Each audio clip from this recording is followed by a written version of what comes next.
दोस्तों नमस्कार, मेरा नाम रविकांत भारती है। वर्दी में देख के इस आतंकी को कंफ्यूज मत हो जाना, क्योंकि इस आतंकी ने ट्रेन के बॉगी वाइज बॉगी ढूंढ ढूंढ के जिन मुसलमानों का दाढ़ी था, दाढ़ी से मुसलमानों को पहचान पहचान के गोली मारा है। और यह गोली मारते समय योगी और मोदी का नाम लेके गोली मारा है। दोस्तों आप ही बताइए, अगर कोई मुसलमान अल्लाह अकबर का नाम लेके कोई कत्लेआम कर देता तो वह खबर मुझ जैसे रविकांत भारती जैसे लोगों को दिखाने की जरूरत ही नहीं पड़ती। गोदी मीडिया पूरा मोर्चा संभाल लेता और संभाल के कहता मुसलमान आतंकी जिहादी फलाना ढिकाना। लेकिन आज योगी और मोदी का नाम लेके मुसलमानों को दाढ़ी से पहचान पहचान के ट्रेन के डब्बे में कत्लेआम हुआ है। लेकिन गोदी मीडिया को साफ सुन गई है, गोदी मीडिया शांत है।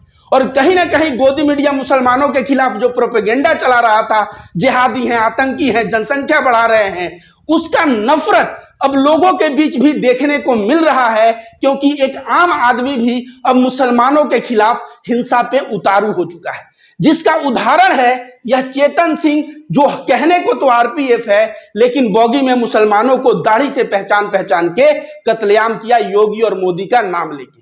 दोस्तों अब आपके मन में यह पूरी कहानी को जानने की उत्सुकता होगी, तो आइए मैं बताता हूं। चेतन सिंह यह हाथरस का रहने वाला है, आरपीएफ का जॉब करता है। एक ट्रेन जयपुर से महाराष्ट्र आती है, उसी में यह ड्यूटी कर रहा होता है। और इसी के साथ उसके सीनियर टीकाराम मीणा ड्यूटी कर रहे होते हैं उसी ट्रेन में। जब ट्रेन सुबह 5 बजता है तो उस वक्त टीकाराम मीणा और चेतन सिंह इन दोनों में बहसबाजी शुरू होती है। और बहस किस बात को लेके? बेरोजगारी को लेके, महंगाई को लेके, धर्म के नाम पे हिंदू मुस्लिम को बांटने के नाम पे जो हो रहा है उसके ऊपर ये दोनों लोग बहस में पड़ जाते हैं। बहस में पड़ने के बाद सुबह जब 5 बजता है तो चेतन सिंह अपना बंदूक निकालता है और बंदूक से ऐसा गोली मारता है कि यह जो है टीकाराम मीणा वहीं के वहीं इनका डेथ हो जाता है। अब बात आपको समझ में आ गया होगा कि दो लोगों में आपसी झगड़ा है तो इसने इनको गोली मार दिया। उसके बाद इसके दिमाग में मुसलमानों के खिलाफ इतना नफरत है, ऐसा कीड़ा है कि यह बॉगी के अगले बॉगी में गया, उसके अगले बॉगी में गया और ऐसे करते करते पेंटीगार तक गया और वहां दाढ़ी से मुसलमानों को पहचान कर करके 3 मुसलमानों की भी इसने हत्या कर दी। अब सोचिए, कोई मुसलमान सुबह 5 बजे उठा, अभी सोच रहा है मैं ब्रश करूंगा, दाढ़ी रखा है, यह बंदा आया और गोली मार दिया। और गोली मारते वक्त विधिवत वहां जो लोग दाढ़ी नहीं रखे हैं, जो लोग शकल सूरत से हिंदू लग रहे हैं, उनको ये हटा रहा है कि आप लोग हटिए यहां से, और गोली मार रहा है। आपको पता है गोली मारने के बाद लाशों के बीच खड़ा होके यह कौन सा डायलॉग मारता है? शायद आप सुनेंगे तो आपको आश्चर्य में पड़ जाएंगे कि यह कौन सा डायलॉग मारता है। वह डायलॉग तो हम लोग सुनेंगे, लेकिन पहले उन मुसलमानों के नाम जान लीजिए जिनका कत्लेआम दाढ़ी से पहचान इस जो है नफरती चिंटू, यह आतंकी मानसिकता का व्यक्ति चेतन सिंह ने किया है। देखिए लिख रहा है चेतन सिंह 34 वर्ष का है, शॉर्ट डेट। आरपीएफ किसको मारा है?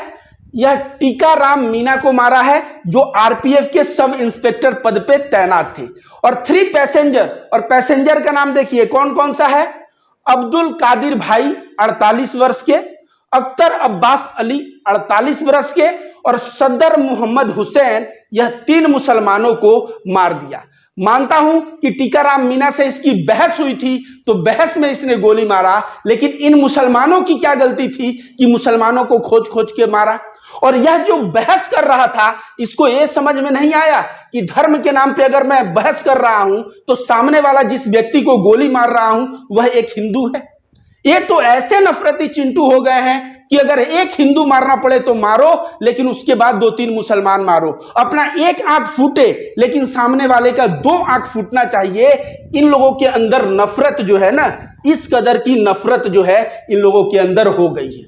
अब आइए मैं बताता हूं कि यह बंदा का डायलॉग क्या था जब मुसलमानों को मार दिया, उनके लाशों के बीच खड़ा होके यह ट्रेन में क्या कहता हुआ नजर आ रहा है दूसरे पैसेंजर को। इस बात को थोड़ा आप ध्यान से सुनिएगा। देखिए क्या कह रहा है। पाकिस्तान से ऑपरेट हुए हैं, यही मीडिया कवरेज दिखा रही है।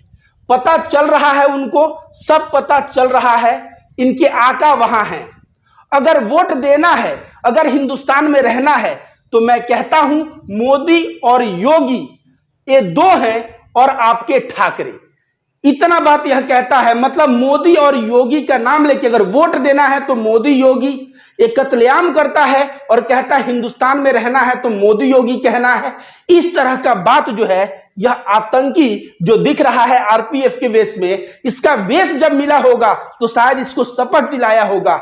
इसको जब आरपीएफ पद पे नियुक्ति हुई होगी तो इसको शपथ दिलाया होगा और शपथ दिलाया गया होगा कि तुम रक्षा करोगे, और यह रक्षक के भेष में यह आतंकी निकला। यह जो है टीकाराम मीणा अपने सीनियर अधिकारी को और इसके साथ साथ दाढ़ी से पहचान के 3 मुसलमानों को ट्रेन में गोली मार देता है, और गोली मारने के बाद कहता है कि हिंदुस्तान में रहना है तो मोदी योगी कहना है।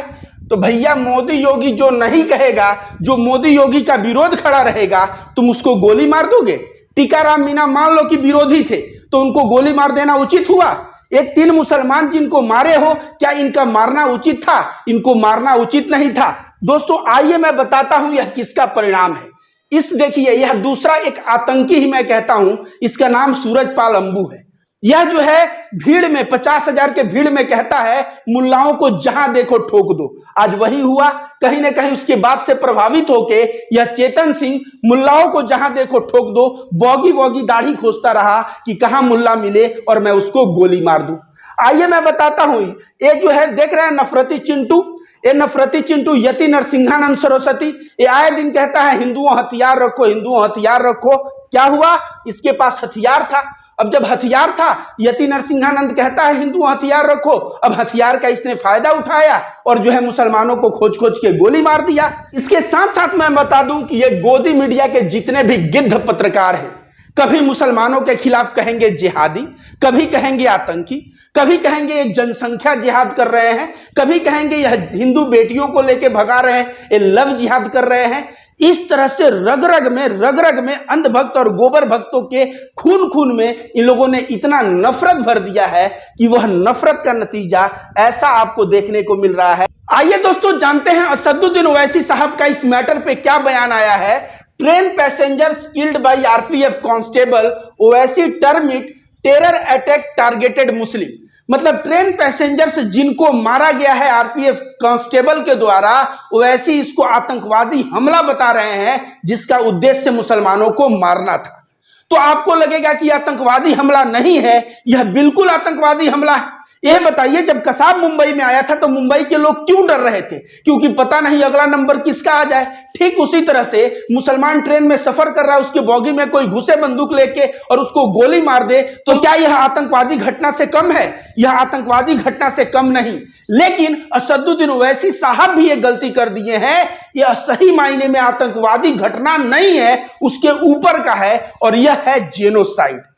जो यति नरसिंहानंद सरस्वती धर्म संसद करके कहता था मुसलमानों को मारो, नरसंहार का, जेनोसाइड का कॉल करता था, कहीं ना कहीं उसका रिजल्ट दिख रहा है। क्योंकि मुसलमान सफर कर रहा है, वहां पे कोई चढ़े और इस तरह से गोली मार दे तो यह आतंकवादी घटना नहीं बल्कि यह जेनोसाइड है। जो इसने कहा था ना हिंदुओं हथियार रखो और जेनोसाइड का कॉल किया था, कहीं ना कहीं उसका नतीजा दिख रहा है, और उसके नतीजे पे इस जैसे लोगों का ब्रेन वॉश हुआ। और यह जो है आरपीएफ का ड्रेस पहना है, नाम है चेतन सिंह, लेकिन इसका घटना, इसका कार्य, इसका कृत्य किसी बड़े आतंकवादी से कम नहीं। अब मैं कहूंगा भारत के सुप्रीम कोर्ट से कि इसका संज्ञान लेके इस व्यक्ति को फांसी होनी चाहिए। फांसी से बड़ी कोई सजा नहीं होती भारत में, नहीं तो उस सजा का भी मैं डिमांड करता, ताकि भारत के संविधान कितना महत्वपूर्ण है, भारत के संविधान में जितना हिंदू को स्थान है उतना मुसलमान को स्थान है। संविधान की समतावादी नीति तभी झलकेगी जब इस तरह से हिंदुस्तान में हिंदू मुस्लिम का मानसिकता लेके यह व्यक्ति जब हत्या कर रहा है, इसको जब फांसी पे लटकाया जाएगा, तब शायद जो बाकी के और नफरतबाज हैं जो आतंकी घटना कर सकते हैं, उनकी बुद्धि खुलेगी और इस तरह का कृत्य जो है वे लोग करने के पहले, दोहराने के पहले 1000 बार सोचेंगे।